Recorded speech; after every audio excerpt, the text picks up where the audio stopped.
It's another edition of Back Porch Sports. He's Ronnie Sanders. I'm Scott Hamilton. And for the next hour, we're going to take a lap around the Southeastern Conference. We're roughly 6 weeks away from the start of college football season, but we are smack dab in the middle of talking season. I guess SEC Media Days, though, Ronnie, would be the equivalent of the playoff in talking season because it's the high point. Everybody waits. It's kind of like NASCAR. Let's put it like that. They have the Daytona 500 first, and then SEC Media Days is kind of like the start of the talking season, really, for the Southeastern Conference. By the way, that's happening in Tampa starting July 20th. First time ever in Florida. Okay. Fun fact. First time ever in Florida, and then this is actually the official kickoff for football season. I mean, everybody, like you said, this is kickoff for talking, but it is a middle of July. I mean, that's kind of when things ramp up. Everybody starts paying attention. Everybody starts paying attention. NFL training camps start right around that same time, too, at that media days being held. So that's something else to keep an eye on. But we're all about the SEC. We're all about college sports. We're all about college football. ESPN has come out with its FPI preseason rankings. They have Ohio State at number 1. Here's how they describe the FPI. Quote, and I'm quoting directly from ESPN, a measure of team strength that is meant to be the best predictor of a team's performance going forward for the rest of the season, close quote.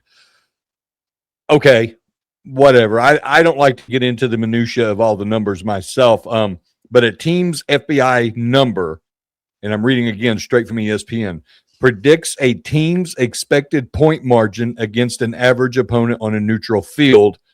Ohio State has an FPI of 28.7. Okay, so I guess according to this formula, Ohio State would be expected to beat teams by an average of 28.7 points. That's the highest among 138 FBS teams. Let them come line up in the Southeastern Conference, and we'll see how that goes. I get Michigan, and I Penn State. Okay, fine, but look at the 18 teams in that conference: Rutgers, UCLA, Maryland. I mean,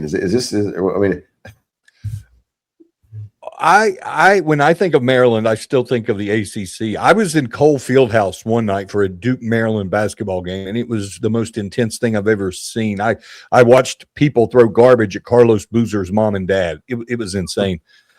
But here's my point, though. It has an FPI of 28.7.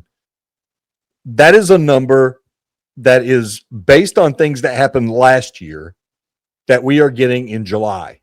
I put no stock into that number whatsoever because we know how rosters flip, and I know Ohio State has a large number of guys coming back, but they also have a lot of new dudes, and that doesn't mean it's always going to gel. It's not going to be the same. And even Coach Saban, when you worked for Coach Saban at LSU, the team was different from year in to year out. When they won the national championship, that they weren't defending national champs the next season. That was a new year, a new team. I don't put a lot of stock into this.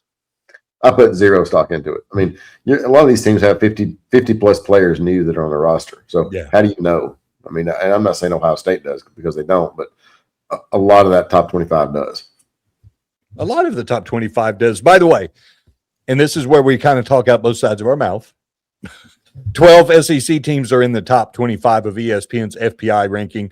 And it gets really weird at the back end of this. Let me go through it quickly for you, Ronnie. Texas at number 2, Georgia at 5, Alabama 8, LSU 9, A&M 11. No shockers. Oklahoma 12, Ole Miss 14, Tennessee 16. No shockers. Florida 18. That makes me raise an eyebrow. Missouri at 21 makes me raise 2 eyebrows. Auburn at 22 makes me scratch my head and my jaw's on the floor with South Carolina at 23. Yeah, I mean, you got to figure that Florida and Auburn are getting some blue blood attention. I get, or some recognition based on name. Certainly haven't proven it on the field. Missouri, South Carolina's getting fired, so I'm not sure why he's on there either. Well, I'm not ready to go down that road yet. And we'll talk about Missouri later in the program. We're going to play their will they or won't they game, and Missouri will be part of that in a roundabout way. It's interesting, though. I think what's happening with this, and it's supposed to be a formula, but there has to be some kind of human element where they're considering the jolt of momentum, of enthusiasm, of energy that a John Sumron and Alex Golesh is going to bring to a Florida and to an Auburn. How do you equate Byron Brown into the equation, being the quarterback at Auburn, and given all the wonderful things he did at South Florida, did that factor into this? I'm going to do my homework and get some clarity before the next episode. Here's also some news. Auburn, we were mentioning Auburn. Auburn has sold out 3 SEC games. The September 19th game against Florida, that's a 7 o'clock Eastern kickoff, 6 o'clock Central. September 26th against Vanderbilt. We don't know the time for that yet. And then October 24th, against LSU, Joey Freshwater, a.k.a. Lane Kiffin, coming to the Plains. That's a noon kickoff. That kind of surprised me. What do you think, first of all, of LSU being a noon kickoff? And also, what do you think of these 3 games already being sold out? Well, I mean, you would think that LSU and Auburn play in the Big Ten since it's a noon kickoff. But yeah, they would have the big noon kickoff there, which is basically they relegate their best game to noon just so they can prop it up with their not great pregame show. But we'll litigate that another time. I'm sorry. What was the second part of the question? Just Auburn coming off all these losing seasons in a row, yet still selling out SEC games in July. And it's not like they're selling out against, one of them's against LSU, one of them's against Florida. The other's Vanderbilt. And I know Vanderbilt's in the middle of this, I don't even want to say renaissance during this amazing stretch like they've never seen before, but still, it's not Vanderbilt. It's not like Texas rolling into Auburn. It's not like Tennessee or Georgia. It's Vanderbilt. Well, I think Auburn has sold out season tickets, 5 consecutive years, something like that now, with 5 consecutive losing records. So, I think that says something about the fan base for sure. It reminds me of South Carolina still selling out every game when they were going 0-11. When they had that long, I think it was 21 in a row they actually lost. Right at the beginning of the Lou Holtz era, all that was going on. So it does speak volumes about the Auburn fan base. Before we get into more news, let's stay on Auburn for a minute. We know that one of your primary jobs is publisher of Auburn Undercover. You guys have just undergone some changes. I think on Wednesday, you launched a new website, same product, better platform. Kind of fill us in on what that's all about. Yeah, so I took Auburn Undercover independent after 18 years. We started out as an ESPN affiliate, and we're at 24/7 Sports for 16 years. So we are officially independent again, and we're excited about where we're headed. We've got an app here coming in a month, and a lot faster load times, I can promise. It's we're excited about where we're going. And it'll be the same content, just easier access and more robust, I guess. The website. It's all about the website nowadays. Yeah, Terry Bowden and Ellis Johnson will come over and we'll do our regular podcasts. The writers will be a new staff, so I encourage you. There's somebody there's a name that some will certainly recognize. So I would encourage you to come over and take a look. All right, looking for this. I guess you call it Auburn Undercover. Would it be 2.0? 3.0, I guess. 3.0. Hey, but if you're not evolving, you're falling behind. That's right. All righty. A couple of other news tidbits. This is interesting. I look forward to your take on this. Auburn could take a couple of Ole Miss could take a couple of former Rebels to court, guys who transferred to LSU. Ole Miss saying they signed contracts for revenue sharing, not NIL deals now, Ronnie, for revenue sharing. Remember the whole house settlement deal where they actually get paid like on a payroll. Ole Miss athletic director Keith Carter says Prince Human and Devin Carter signed revenue sharing deals directly with Ole Miss, and On3 Sports say that's worth right under $1 million.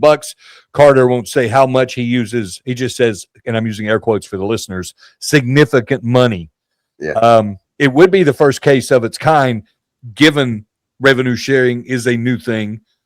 I will be curious to see if they follow through with it. Interesting comment from Keith Carter here, and then we'll get your take. Here's what Keith Carter said. Those are the kind that, having signed a brand new rev share contract, basically a week or two before wanting to leave, those are the kind that put you in a bind, especially there in the portal cycle. Those two are going to continue to figure out how to collect, and he's talking about the former Ole Miss players who are now at LSU. We feel like based on the contract, we deserve to collect. Close quote. That's Keith Carter, athletic director at Ole Miss. What are your thoughts? They put Ole Miss in a bind. They signed a contract, and depending on what the contract says, let them pay.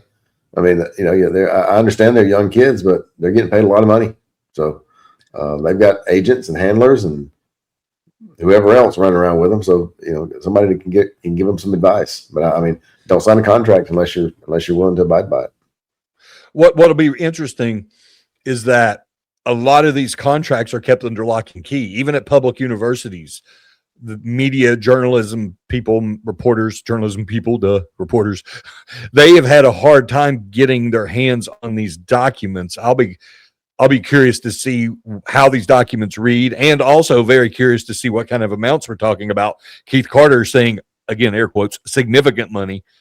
On three, saying about $1 million. So this will be very eye-opening. By the way, Human Meelan is a linebacker. Harper's also a linebacker. But this is everything you need to know about the situation. This sums it up, Ronnie. Human Meelan played at Nebraska. Harper came from Oklahoma State to Ole Miss. So loyalty is just a word in college athletics in 2026. There you go. Something interesting I want to get into here before we close out the first segment. I think it's worth spending a few minutes on. Sports Illustrated releasing its list of the 50 greatest college football players of all time. They've got Jim Brown of Syracuse at number 1. I have no problem with that. Southeastern Conference has 11 players. The Big Ten has 7 players. Here's where it gets interesting for me. And I'm using that word a little too liberally tonight, but it's true. The SEC would have 16 if you include Texas and Oklahoma. Mm-hmm. The Big Ten would have 17 if you include Southern Cal and Nebraska. But while that gives the Big Ten a larger total, they're all from I'm looking at the list of players from the Big Ten that are on this list. Ronnie Sanders, how many of the 7 players who actually made the list while competing in the Big Ten, not from Southern Cal or from Nebraska, how many of those 7 played in the 21st century? 2, 3, 0. Wow. The most recent to make the list, and brace yourself, Charles Woodson in 1995-97. He's number 18. Won the Heisman, but it's been almost 30 years. Meanwhile, and here's an interesting juxtaposition. I look at this SEC list. By the way, Herschel Walker at number 2, the highest rated player of the Southeastern Conference on this list. Cam Newton at number 5, the great 2010 season. Tim Tebow, his 06 to 09 run at Florida. Joe Burrow at 2019. He's number 13 on this list. But here's the one that really got my attention. At number 28, Devonta Smith, who's only a handful of years away removed from his time at Alabama. My biggest takeaway from this list, the SEC is creating all-time, or producing at least all-time great players now, as opposed to leaning into its history like the Big Ten has done. The Big Ten has won the last 3 national championships, I know, Ronnie, but individually, the Southeastern Conference still dominating. Yeah, absolutely. My biggest question would be, where the hell's Bo Jackson? Bo Jackson's number 6, right after Cam. Here's how it works out. It's Herschel at 2, Cam's at 5, Bo Jackson 6, Tim Tebow is 8, Joe Burrow 13, Reggie White, Tennessee at number 23, Devonta Smith 28, Peyton Manning 31, and then we got Derek Thomas, Alabama 44, Johnny Manziel at A&M, he's number 45, and then Ozzie Newsome of Alabama at number 48. And then there are 3 players from Texas that made the list, 2 from Oklahoma. So strong contingent from the Southeastern Conference, but a bunch of guys who are playing in the modern era. You look at the Big Ten's list, the highest rated Big Ten player is Dick Butkus at number 7, 1962 to 64 at Illinois. Right after that, you got Red Grange in 1923 and 25. It's those guys, Bronco Nagurski. Bubba Smith is at number 50 at Michigan State, 1964 and 66. There are only 2 players, Ronnie, 2 players after 1975 for the Big Ten on this list. Orlando Pace at number 10, great offensive lineman at Ohio State, 94 to 96. And again, Charles Woodson, number 18 with Michigan, 1997. Would be a little different. It would be a little different if they included Southern Cal and Nebraska, but I ain't counting them because they weren't in the Big Ten then.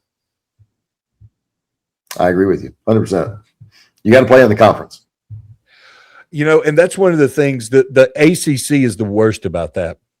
They'll have these ACC Legends events where they'll like halftime at a game at the ACC tournament or something, or during the football championship, they'll walk out all these great former players, and there'll be guys that never suited up in the ACC. Like, okay, basketball. We use basketball as an example. ACC legend Derek Coleman of Syracuse. They were in the Big East in the 80s, dude. He never competed as a member of the ACC. And the ACC was really bad about it during the Olympics over in Paris. They were counting gold medals and how they had dozens more gold medals than any other conference. That's because they were including Stanford, who basically just produces Olympic athletes. Basically, yeah. It's a poor look if you have to lean in to things like that. I want to dive deeper into that in another episode. We're going to play our Will It or Won't It game on the other side. And then after that, we've got a really interesting conversation. Speaking of legends, we've got a really interesting conversation with former South Carolina quarterback, Stephen Garcia. He's a folk hero in the Palmetto State. One of the great what-if stories in South Carolina history, really college football history, led South Carolina to an SEC East title, its only division title as a member of the Southeastern Conference, led South Carolina to a win over number 1 Alabama, the first time that the Gamecocks ever beat a top-ranked team. Didn't even play his last year, got kicked off the team. One of many times he was kicked off the team. Now he's battling stage 4 colon cancer. We sat down with him and talked, and boy, he talked about playing for the Gamecocks, and he discussed how football is helping prepare him for the battle that he's in the middle in right now, that he's taking on with stage 4 colon cancer. That'll be Stephen Garcia joining us in the later in the program. But before we hit the break, here's a reminder. If you want to explore the prediction markets, well, Kalshi is going to give you a head start. Head on over to Kalshi.com/blitz, and you'll get $20 to begin your journey in the prediction markets. That's Kalshi.com/blitz. He's Ronnie Sanders. I'm Scott Hamilton. It's Back Porch Sports, presented by Duck Club Bourbon. Good games, good friends, real stories. That's what Saturdays are all about on the Back Porch. Proudly sponsored by Duck Club Bourbon. Welcome back. Back Porch Sports, presented by Duck Club Bourbon.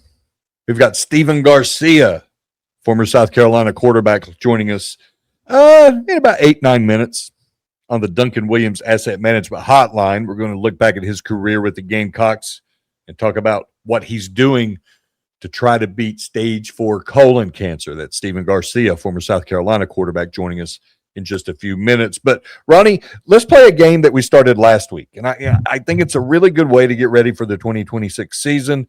I'll throw you a topic at you. You give me an answer of if that person or team will or won't do what I'm proposing. Are you ready? I'm ready. All right. Question number 1. Vanderbilt will or will not win 8 games this season? Will not. I looked their schedule over before we started, and I can see them getting to 6, maybe 7. I think it'd be hard to get to 8 without that quarterback. Well, Vegas has the Commodores set at 5.5 wins. So you're taking the over, but you're not seeing 8 wins. And as you mentioned, that schedule, home games, Austin Peay, Delaware, NC State, Ole Miss, Arkansas, Tennessee. Away, Auburn, Georgia, Kentucky, Mississippi State, Florida. That's pretty pretty formidable schedule. Yeah. But you mentioned that quarterback, Diego Pavia. He's not there anymore. He was the guy who really powered this rejuvenation of Vanderbilt football. First 10-win season ever in 2025. Beat Alabama in 2024. Remember, they took the goalpost, chucked it into the Tennessee River. That was pretty awesome. Yeah. Let's not forget Jerry Kill either, though. Not to interrupt you, but let's not forget Jerry Kill. Huge part of it. They're bringing him in from New Mexico State and as an advisor. And that wasn't the first time that he had done that. They did it at Virginia Tech too. When Fuente was there, and he helped line that thing out as best he could. That was a train wreck under Fuente, but that's another topic for another day. But Diego really inserted a level of consistency into the program like it had never seen before. But who are they now? They were his team the last 2 years. Who are they now? And, he was the heart, the face, and the personality of the program. Who are they now? Their quarterbacks should be pretty good. 5-star freshman Jared Curtis, the highest rated player ever at Vanderbilt. But true freshmen, they haven't done great in the Southeastern Conference. Here's a few names for you, Ronnie. Since the start of the decade, there's only been one example of a good true freshman quarterback, DJ Lagway. He went 3-1 in SEC play, 168 passer rating across 7 starts, but we know how that ended up working out. He's a Baylor now. Okay, it didn't work out. It didn't work out great. We're going to play Auburn. Here's the rest of the list.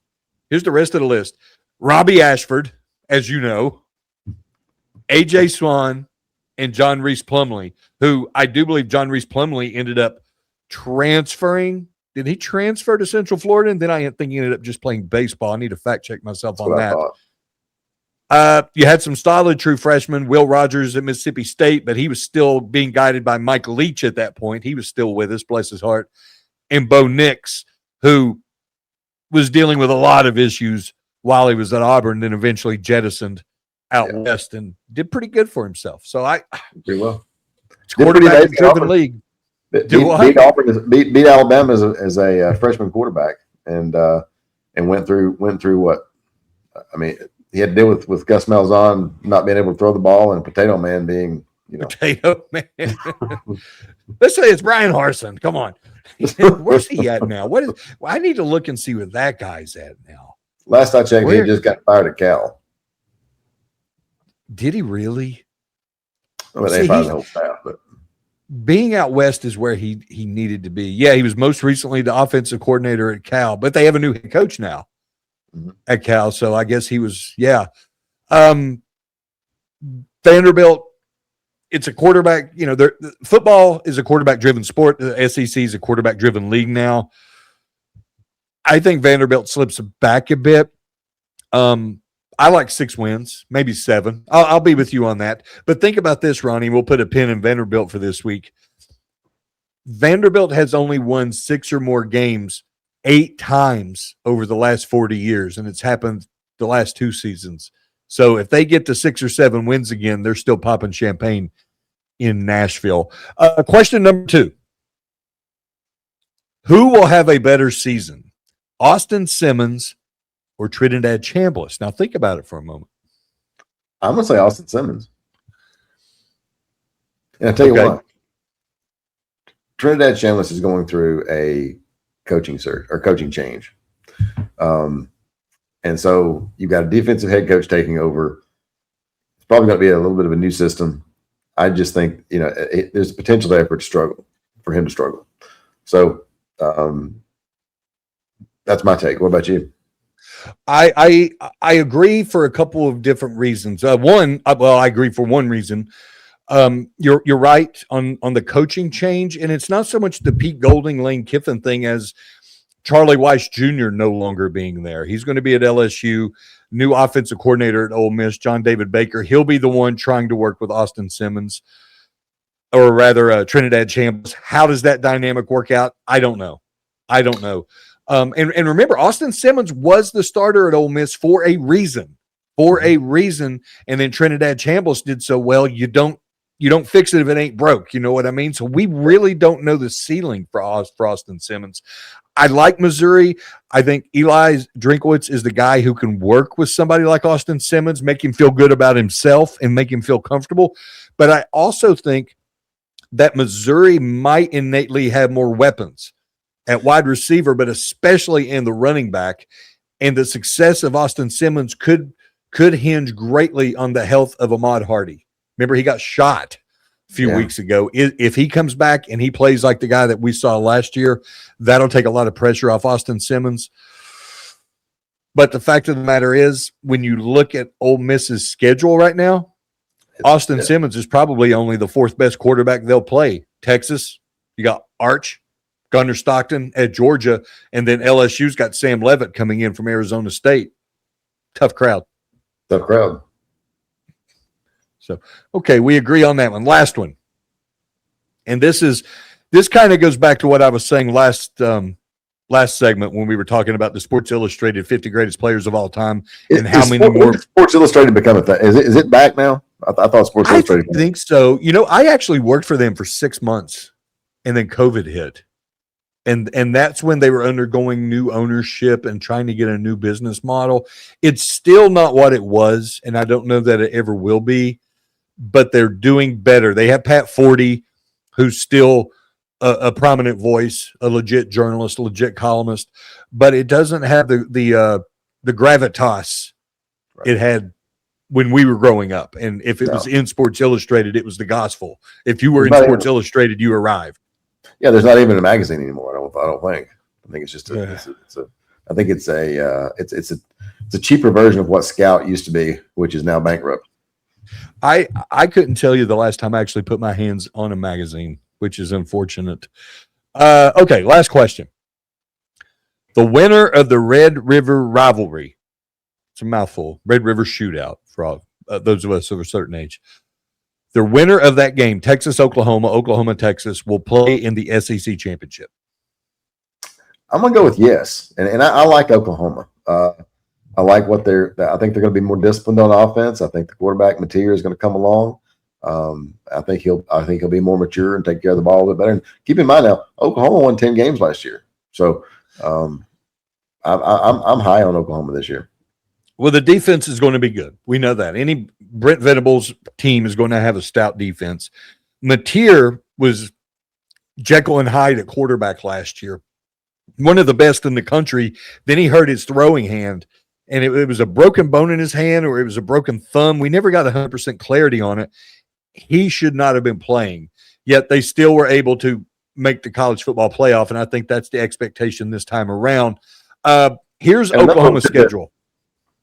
Another one too. Oklahoma hired Kevin Wilson as the head coach for offense, and I believe they'll be a little bit more focused, a little bit more disciplined. And even though he won't be calling the plays, he will certainly have some influence. See, I was a Kevin Wilson guy when he was at Indiana. I thought he did a really good job with that program, given what he was taking over.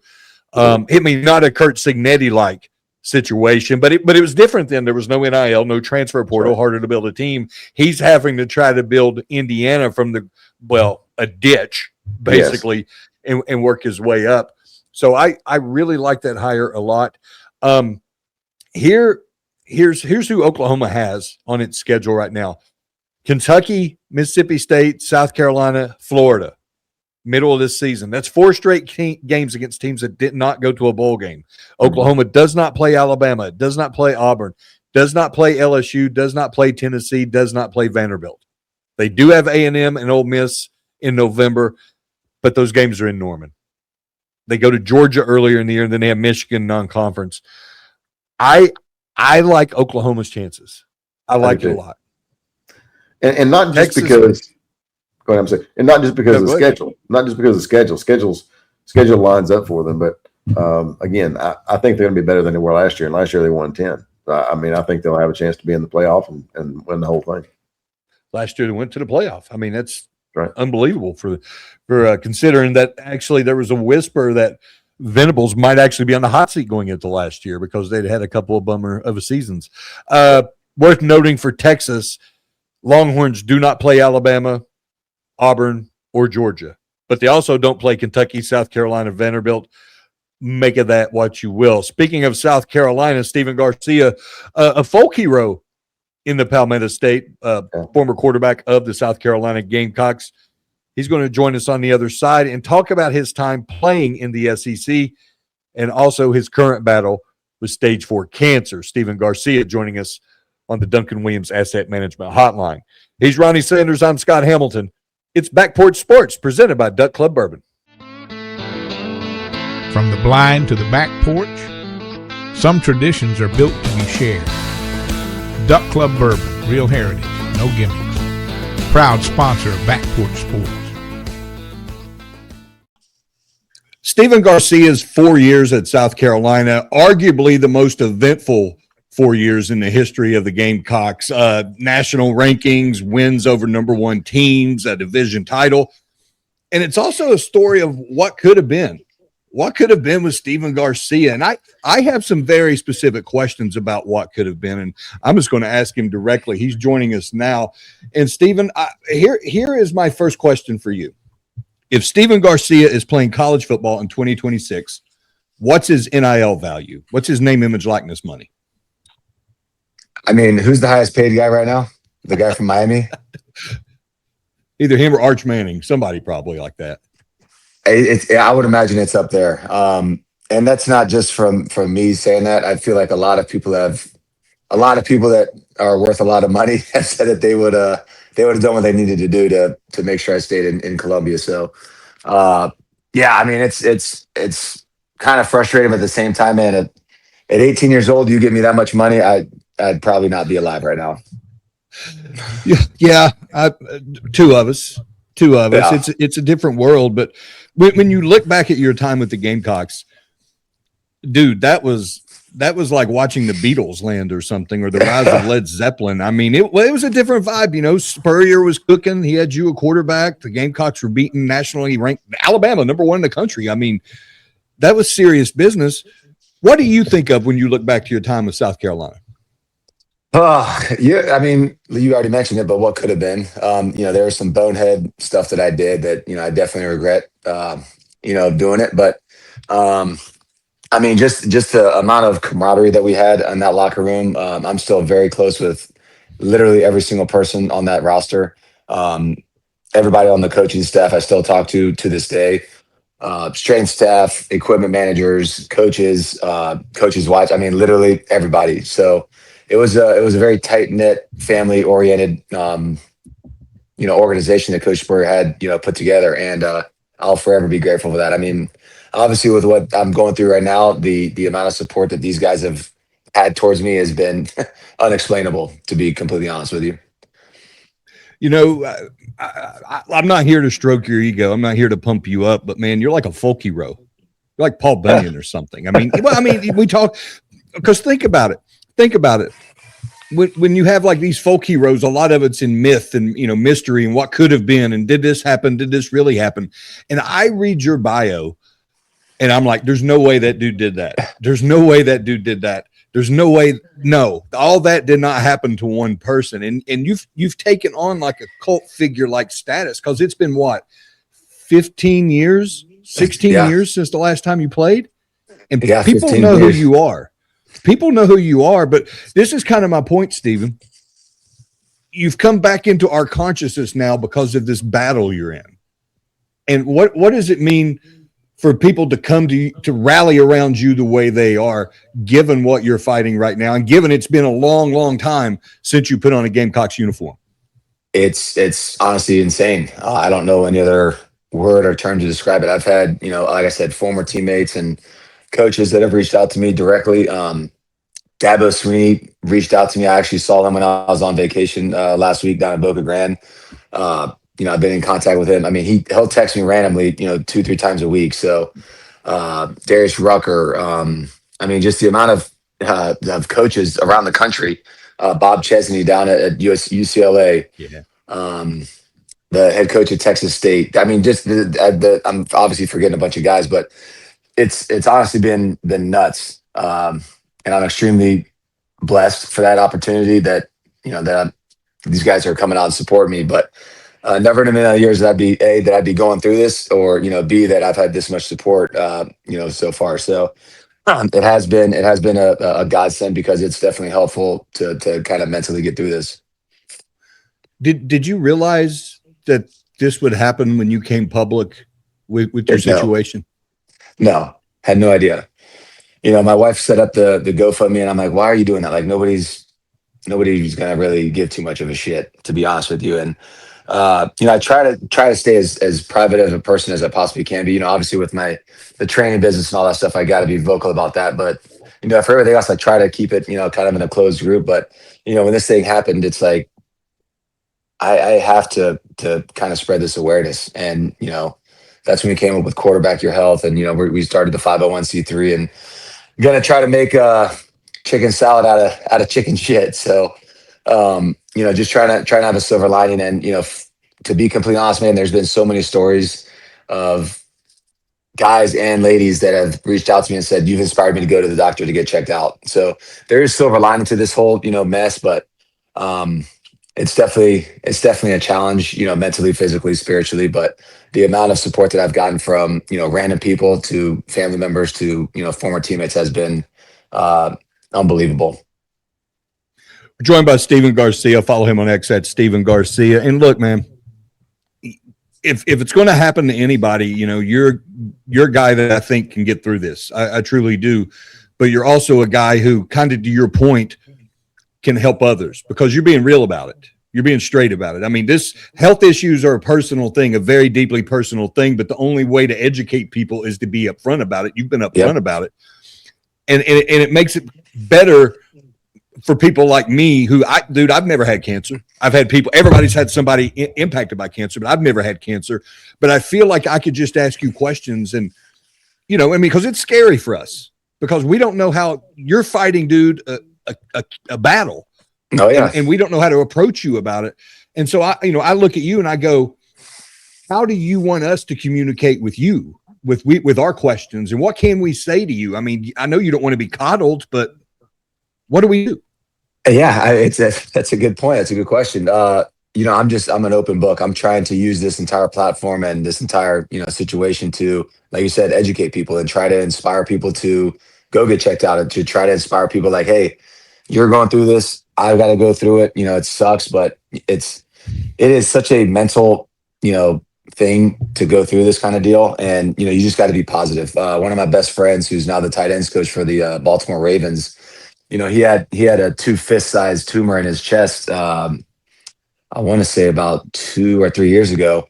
And, he's been an absolute rock for me during this entire operation. And, he's like, dude, you're going to have shitty days and you're going to have positive days. You got to try to stack the positive days, find positivity in bad situations. And, if you start going down the negative path, you're going to deteriorate in a freaking hurry. So trying to reach out to as many people, trying to spread as much awareness through, Facebook, Instagram, Twitter, everything else to, try to help people that are going through this kind of deal and say, look, it is not ideal. It's the opposite of ideal. It sucks. It's a huge speed bump, on your life. And, if you're going to sit there and mope, it's going to suck. So figure out a way to find positivity, whether that be, just going for a 10-minute walk during the day, waking up early and, getting the morning sun on your eyes, praying more, just being around family. Just there's got to be something you guys can do to find positivity and joy in your life to help you fight this thing. And, that's kind of where I'm at. I'm looking at this thing like just a football game. Honestly, it's like, look, we're playing against a hell of an opponent. I got a freaking unbelievable medical team that I got with me right now. We have an excellent game plan that's working. We just got a pretty big time notification on the My Chart deal. So I'm going to post that here later today or tomorrow. So the oncologist and the surgeon, they're all like, dude, I don't know whatever it is you're doing, continue doing it, because I've never seen this happen before. So keep doing what you're doing. So that's kind of where we're at, man. That's a long-winded answer for you, but this is a tricky subject. But like you said, man, you're free to ask whatever you want, man, and I'll answer it as honestly as I can. My best friend, a former college athlete, healthy guy. We're on the other side of 50 now, but he goes in 2 years ago, Stephen. This is no joke. He goes in 2 years ago for a regular physical, and 6 hours later, they're taking out a kidney. 6 hours later, they're taking out a kidney, and it happened to that fast. And thank the Lord, that he's good now. He's good now. But it's my understanding that you might have had this thing for up to 7 years. Is that right? That's what they told me and my wife, and which is just exact. That was my reaction. I was like, "What do you mean?" They said between 3 and 7 years. It's like, what? How is that possible? And I've had no symptoms. There was no blood going on. There was no yellowing of the skin, eyes. I didn't have any back pain. Didn't have anything. I just had some abdominal issues. I thought, maybe it was IBS or I ate something wrong. I had no idea. Yeah. So we finally went and got the ultrasound. They found the 2 spots on the liver. They said, got to get an MRI to see exactly what that is. I get the MRI. They're like, you have 2 lesions on your right lobe. Got to get a colonoscopy to see, where this thing started from.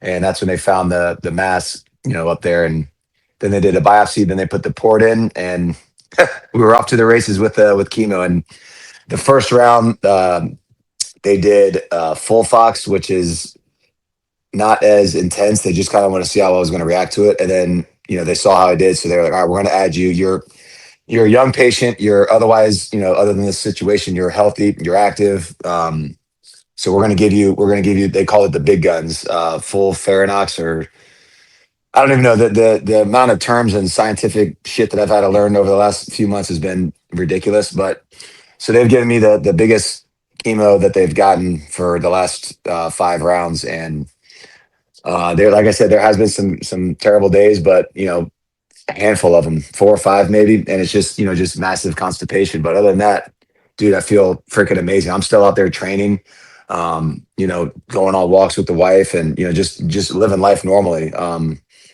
minus the drinking, which that's probably been the hardest part, to be completely frank with you, man. We're joined by Stephen Garcia. Follow him X on Stephen Garcia. Stephen, just a couple more minutes, please. And you're going through all this, and like you said, it's like a football game. You got a game plan. You got to watch film, get ready, get your mind straight, go in and kill it, and you're going to do it. You're doing it.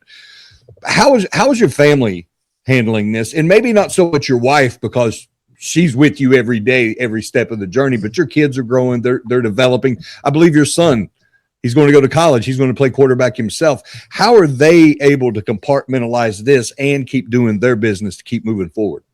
That's a good question. It's obviously in the back of everybody's mind. I think the biggest impact so far is everyone is a lot more conscious of what they're putting into their body. They're reading labels. They're staying away from refined sugars. They're staying away from, processed meats. And, I think that's a huge impact. But, I'm trying to tell, my kids and my brothers and, my uncles, aunts, the entire extended family, and, just people in general. It's like, this is not, it's not a death sentence. We're going to get through this. I have no doubt in my mind.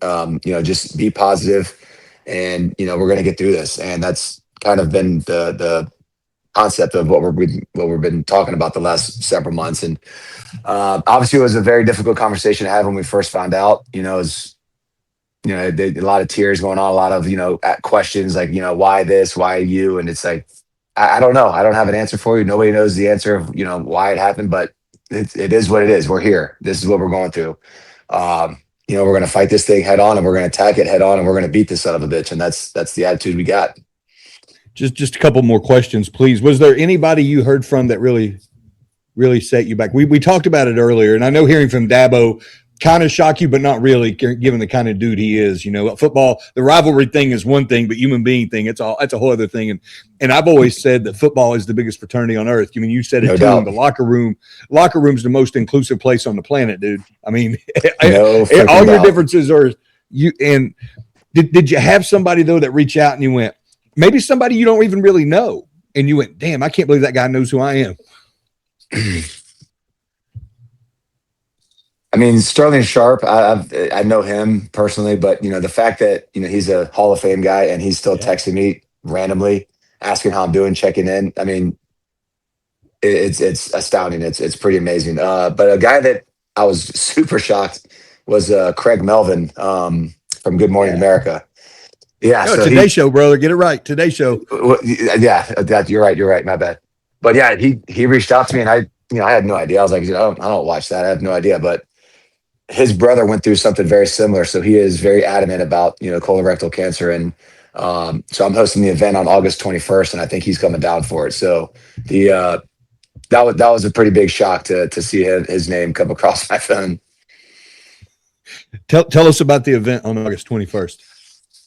Yeah, so it's the inaugural fundraiser we're going to be doing for Quarterback Your Health, which is a 501c3, and yeah, I'm gonna have Coach Freer come down. Coach Gruden is coming to speak. Mike Allstott's coming to speak. I have the CEO of Moffitt. He's coming down to speak as well. My actual oncologist, a surgeon at Tampa General Hospital, is coming. So it's basically just going to be and I'll actually send you the flyer too if you want to post it and whatever. But just kind of bring awareness. And the whole purpose of the 501c3 is I've had 1 million people through my backyard that have come, since this happened. They're like, dude, I'm under 45. My insurance won't cover my colonoscopy costs. I don't have an extra $7,000 just sitting around to pay for this damn thing. And I'm sitting there, I'm thinking, I was like, that is the healthcare system. We can go on a whole new spiel about that. It's an absolute cluster, you know what. So basically just want to run this event and, future events, obviously. And I want to be able to help people that can't get a colonoscopy because their insurance won't have it. I want to be able to say, all right, that's fine. Come to us, come to the Quarterback Your Health Foundation. We're going to cover your expenses on this colonoscopy and for mammograms and for, obviously depending on how this thing ends up. But I mean, we want to try to take this thing and, like I said, make chicken salad out of chicken shit and be able to help people, literally help people. And that's kind of, like I said, the silver lining in this whole thing. And, that's kind of what I'm really passionate about right now. And, it sucks that it comes to, something to happen to you like this, to where you really want to wake up and, start living life a little differently and, really want to start helping people. So that's kind of where we're at with the whole thing. And like I said, it's August 21st. It's down here in Tampa, Florida. The GM of the hotel is a Gamecock alumni. So he's opening up. So yeah, I think that he's discounting the rooms. It's like $80 a night. So it's going to be pretty awesome. So I'm going to encourage as many people to come out as possible. And, it's for a good cause, and come down to Tampa and, enjoy Tampa for a little bit. Well, what I like about that, though, is you're not only bringing awareness, to cancer, to getting testing, but also to the BS that we have to deal with our healthcare system, man. Because it's, people that, they've already got an illness they got to deal with. Now they got to worry about a bill. Exactly. Exactly. I mean, my brother, for God's sakes, my older brother, he texted me the other day and he's like, yeah, I just got an email and it's $16,000 for the colonoscopy. I'm like, what, how is that possible? He's like, yeah, well, your guy gave me a $12,000 discount. So it's actually $4,000. I'm like, what could they possibly be doing for $16,000? That's the healthcare system we got right now, man. That's just what it is. And it's frustrating. And I can promise you it's not just us that are, kind of flabbergasted by the whole thing. The doctors, the surgeons, they're like, dude, my hands are literally tied. I would do it for free if I could for you, but that's just not how the system's set up. So it's beyond frustrating. And, I feel like that's part of the reason men, and for the most part, men don't want to go to the doctor, because doctors always find something wrong. And you're going to be shelling out a shit ton of money. And, we're Superman. We're tough guys. We don't want to go to the doctor. We don't want to have somebody else kind of telling us what to do. And I sure as hell didn't. My wife had to drag me to the damn hospital herself. So, it's tough, but, at the end of the day, you got that's what these guys are passionate about. These doctors, these surgeons, they're passionate about this. This is their livelihood, and you just got to kind of trust them. And it's been very difficult. That was, very difficult pill to swallow, is I'm putting my trust in somebody that I have no clue who the hell they are.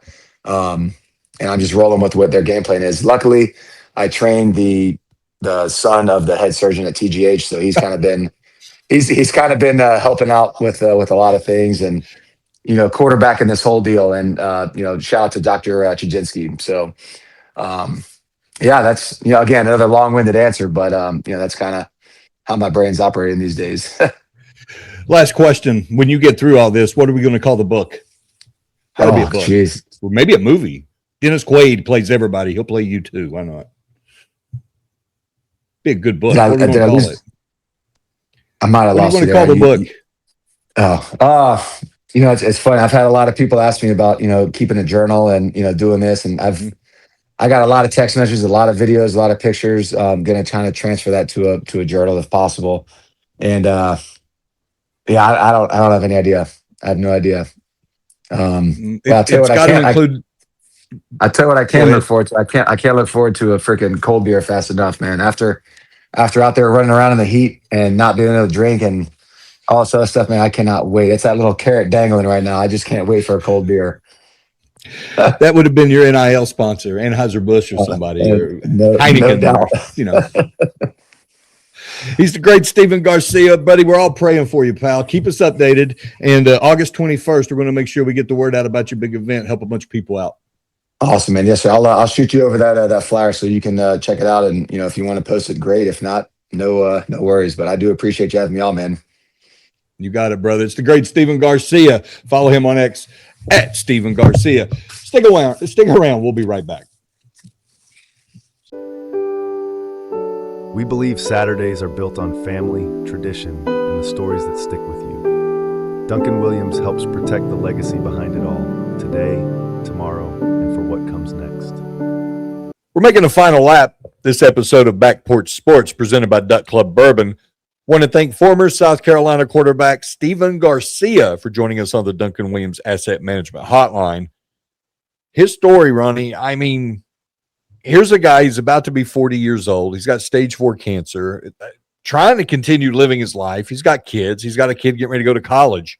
New Mexico Military Institute is actually where he's going to go first. His son is going to go there and be a quarterback. I can't imagine what it must be like. I mean, you and I have both, everybody, name somebody that's not been impacted by cancer, and that person is lying. Everybody's been impacted by cancer in one way or another. But to actually get the diagnosis yourself while trying to continue living your life, I don't know how I'd react. No, that was a terrific interview, Scott. But it's a brutal diagnosis. But he seems to have a very positive attitude and seems to be he certainly has a lot of support, which is terrific. Well, I'm glad you mentioned that, because as soon as the interview was over, I told Stephen, I said, send me the flyer for your fundraiser. And it's Quarterback Your Health, a fundraiser for colorectal cancer awareness. It's going to be Friday, August 21st at the Hilton Garden Inn, Tampa, Suncoast Parkway. You can register, attend this. And what's cool about it, it's a fundraiser to pay for colonoscopies for other people. You heard Stephen talk about it during the interview, how it's important for people to get checked out. And he's glad he got checked out, even though he might have gotten checked out too late. That's why he's in such a fight. But here's what's really neat. You mentioned support. As soon as it was over, I sent that flyer to Dick Vitale of ESPN, Dickie V. And I said, Coach, look, Stephen Garcia, you might remember him. He was quarterback at South Carolina. He's fighting cancer. Can you help us out? Maybe promote his event a little bit.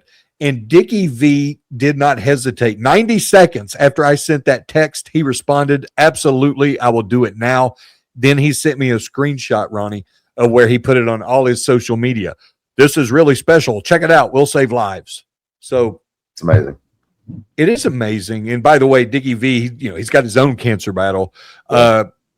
Last week, really tough week for Coach. I'm going to check in on him in a few days. He sent me this text. Need prayers, have immunotherapy treatments this week, all caps, very challenging. So bless his heart. We're going to keep Dick Vitale in our thoughts and prayers, and that of Stephen Garcia as well. And hopefully, and I promised him we'd get him back on after his fundraiser, so we'll check in on him and see how he's doing. Couple of quick reminders before we close up this episode of Back Porch Sports. Once more, SEC Media Day is cranking up July 20th, a 3-day affair in Tampa. First time ever in the Sunshine State. Day 1, Kentucky, Missouri, Oklahoma, Tennessee. Day 2, Auburn, Georgia, South Carolina, Vandy. Then day 3, Alabama, Florida, Ole Miss, A&M. And then day 4, the finale, Arkansas, LSU, Mississippi State, and Texas. So the new coaches sprinkled out. Kiffin and Sark on the back end, they're batting cleanup. Media Day, talking season, the start of football season. I loved how you put that. It's that time of year, and I think everybody's ready for it. I know I am. We'll have more to talk about. People, don't forget, if you want to explore the prediction markets, Kalshi is going to give you a head start. Visit Kalshi.com/blitz, and you'll get $20 to begin your journey in the prediction markets. That's Kalshi.com/blitz. Also, don't forget to check out the new Auburn Undercover, Auburn Undercover 3.0. Ronnie's got his new website up. Is it auburnundercover.com? Is it auburnundercover.com? Well, hell, check it out. We've got a subscription special going on right now. So if you have a subscription 24/7 or on 3/Rivals, then we will match your subscription. So and the usual social media platforms. We're on YouTube at Auburn Undercover, and we are on Twitter at AU Undercover. All right, Twitter AU Undercover, and this podcast is on YouTube, soon to be on Spotify, iTunes, everywhere you can get a podcast. Like, subscribe, follow, whatever for podcasts. Do it for this one. Leave us a comment. Also, hit me up on social media at Scott H Sports. The DMs are open. Questions, comments, complaints, suggestions, whatever. Throw them at me. If there's a topic you would like us to discuss, we're happy to do it. If there's a guest you would like us to bring on, we will do our darndest to facilitate it. But otherwise, he's Ronnie Sanders. I'm Scott Hamilton. This has been Back Porch Sports, presented by Duck Club Bourbon.